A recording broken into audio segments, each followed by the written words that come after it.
Então, vamos iniciar essa reunião pedindo força, amparo, discernimento, bondade, responsabilidade,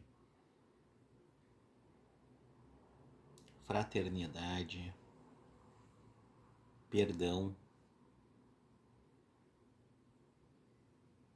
para os nossos semelhantes, para os nossos irmãos, e também pedir aos nossos mentores que nos tragam fé, esperança,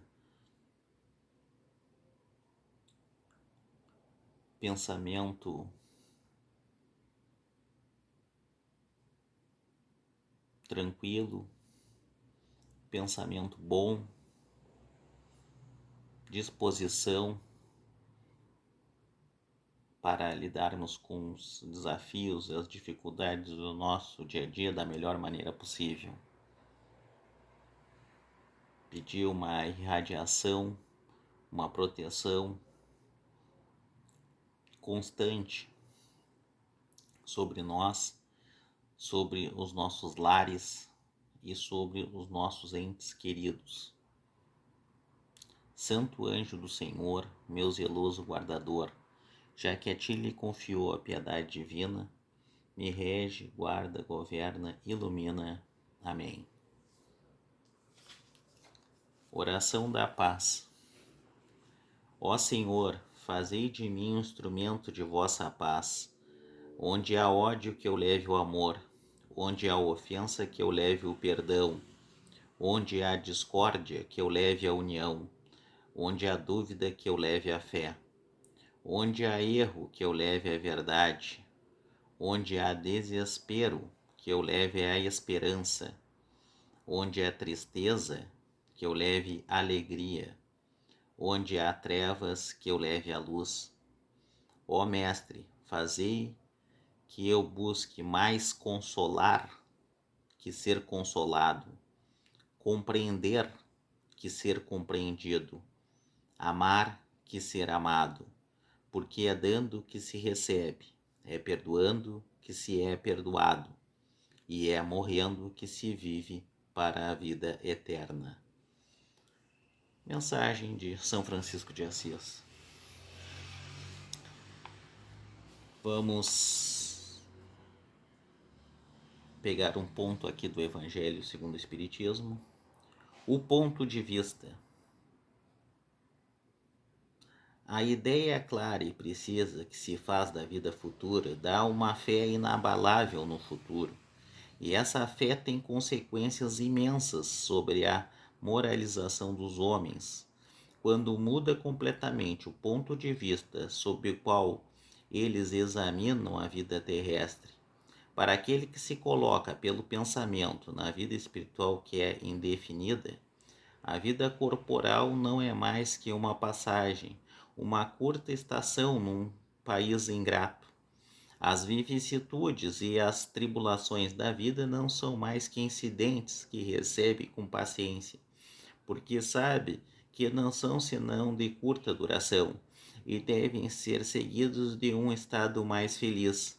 A morte nada mais tem de apavorante e não é mais a porta do nada, mas o da libertação que abre ao exilado a entrada de uma morada de felicidade e de paz, sabendo que está em um lugar temporário e não definitivo. Recebe as inquietações da vida com mais indiferença, e disso resulta para ele uma calma de espírito que lhe atenua a amargura.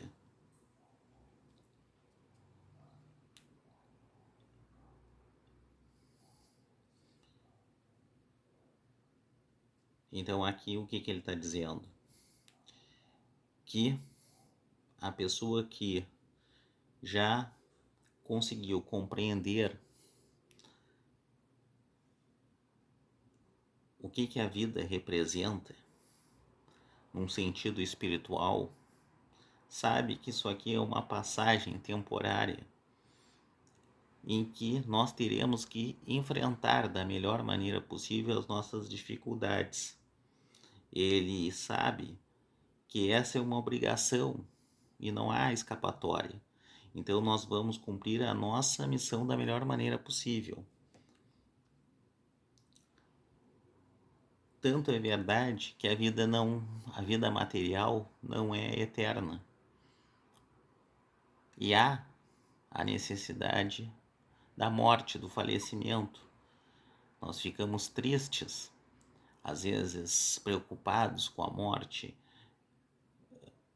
às vezes tristes com uma pessoa que faleceu, mas esse é o processo natural da vida, porque a vida material foi nos dada temporariamente e isso ninguém tem escapatória.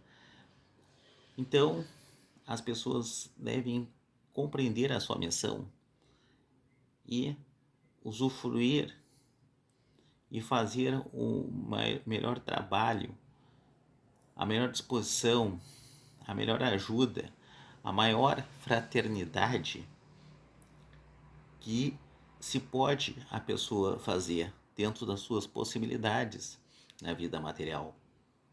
Porque nós iremos retornar em breve à vida espiritual. E isso é irreversível. Ou tu tenta compreender, ou tu irás sofrer. Não há outro caminho.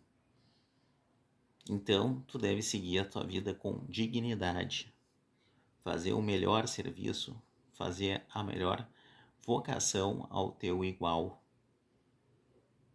cuidando da tua família, cuidando de ti inicialmente, cuidando da tua família e depois fazendo boas ações para aqueles que estão ao teu entorno e para aqueles que necessitam.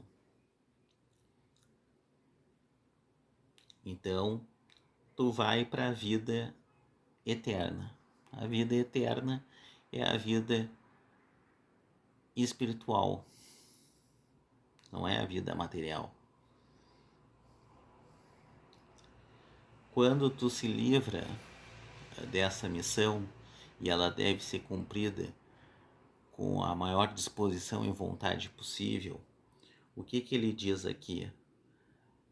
Há para muitos o que? A felicidade e a paz, porque mesmo o espírito ansiando a se desenvolver vindo na vida material, após a morte, o que acontece? Tu fica livre, tu será cobrado, tu irá talvez sofrer, mas aqueles que estão com a mente aberta, com aqueles que fizeram boas ações, para aqueles que têm consciência e bondade, abrirá um caminho na vida material em que não irá tu ter as dificuldades da vida humana. Então isso irá trazer uma morada, ou seja, a tua casa espiritual, que irá lhe proporcionar felicidade e paz, porque muitas dificuldades tu não vai precisar enfrentar para aqueles que já estão no nível intermediário de avanço moral e de bondade. Então essas inquietações que nós temos na nossa vida, não teríamos as mesmas, talvez, para aqueles que já estão um pouco mais, né, intermediariamente desenvolvidos, essas amarguras da nossa vida material, que aqui são provas e são provas que a gente tem que passar e cumpri-las com a melhor maneira para nós evoluirmos e desenvolver o nosso espírito. Pela simples dúvida que é a vida futura, o homem dirige todos os seus pensamentos sobre a vida terrestre, incerto do futuro, dá tudo ao presente, não entrevendo bens mais preciosos que os da terra. Ele é como a criança que não vê nada além de seus brinquedos. Para obtê-los não há nada que não faça. A perda do menor de seus bens é uma tristeza pungente, uma decepção, uma esperança frustrada, uma ambição não satisfeita, uma injustiça de que é vítima, o orgulho ou a vaidade feridos, são igualmente tormentos que fazem da sua vida uma angústia perpétua, dando-se assim voluntariamente uma verdadeira tortura de todos os seus instantes. Então aqui a pessoa ela foca em coisas materiais, exclusivamente no dinheiro, exclusivamente em bens materiais, sabendo que aquilo ali é um fruto, é uma alegria e um fruto que tu tem que usar esses bens materiais a qual tu tem acesso, mais ou menos. Mas isso não é o essencial, porque tu tem uma missão a cumprir, tu tem provas a cumprir, tu tem que ter um melhoramento moral, um melhoramento espiritual. É por isso que tu encarnou no planeta Terra. É isso que se espera. O que? As entidades espirituais, a qual tu faz parte também. Por isso que se tu é uma centelha, um pedaço divino. Mas é isso, é essa obrigação que tu tem a cumprir. Se tu perseguir só determinados bens, o que? Tu irá estar prejudicando o teu desenvolvimento como espírito. Isso aqui, a vida, não foi feita só para ser vivida de qualquer forma. Ela exige irá lhe cobrar obrigações. Tu terá direitos, mas tu tem obrigações a cumprir, missões a cumprir, da maneira daquilo a qual tu pode fazer. Tomando o seu ponto de vista na vida terrestre, no centro da qual está colocado, tudo toma ao seu redor proporções vastas. O mal que o atinge, como o bem que compete aos outros, tudo adquire aos seus olhos uma grande importância. Ocorre o mesmo com aquele que está no interior de sua cidade, uma cidade onde tudo parece grande, os homens de projeção, como os monumentos, mas que se transporte sobre uma montanha, e os homens e as coisas vão lhe parecer bem pequenas. Então, às vezes a gente fica prejudicando o nosso pensamento, prejudicando o nosso espírito, dando bola para coisas ruins que não deve ser o objetivo da nossa mente. Nós temos que nos proteger dos nossos irmãos maledicentes, pessoas que querem nos fazer mal. Mas nós temos que focar num objetivo maior. Porque é isso que se espera daqueles que, nessa corrida, que não para nunca, cumprir da melhor maneira o seu desenvolvimento espiritual. Assim ocorre com aquele que encara a vida terrestre sob o ponto de vista da vida futura. A humanidade, como as estrelas do firmamento, se perde na imensidão. Ele se apercebe então que grandes e pequenos estão confundidos como as formigas sobre o torrão da terra, que proletários e potentados são do mesmo talhe, e lamenta esses homens efêmeros que se dão tanta inquietação para conquistar um lugar que os leve tão pouco e que devem manter por tanto pouco tempo. É assim que a importância atribuída aos bens terrestres está sempre na razão inversa da fé na vida futura. Isso aqui não quer dizer que tu não vai ter ambição. Tu pode ter ambição para conquistar, ter uma casa bonita, ter um local legal, desenvolver, ter um empreendimento legal. Mas tu também tem que, aquilo ali é para te obter o necessário para a tua vida e desenvolver ao máximo junto com as pessoas que do teu entorno ou que trabalham para ti ou da qual tu é empregado. Agora,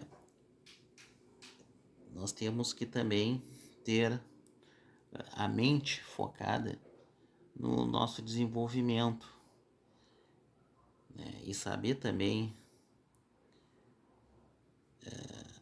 a nossa obrigação que nós temos aqui no plano material. Porque senão a gente fica como formigas muito pequenas, ao invés de ficar uma missão grande como em cima da montanha. Tem outros comentários a se fazer, mas eu vou parar por aqui.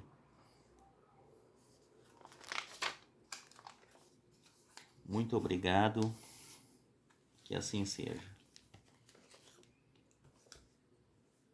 Então eu peço força, peço disposição, peço energia para todos, para que possamos enfrentar todos os obstáculos, todos os desafios a qual nós temos a missão de superá-los, ou de tentar da melhor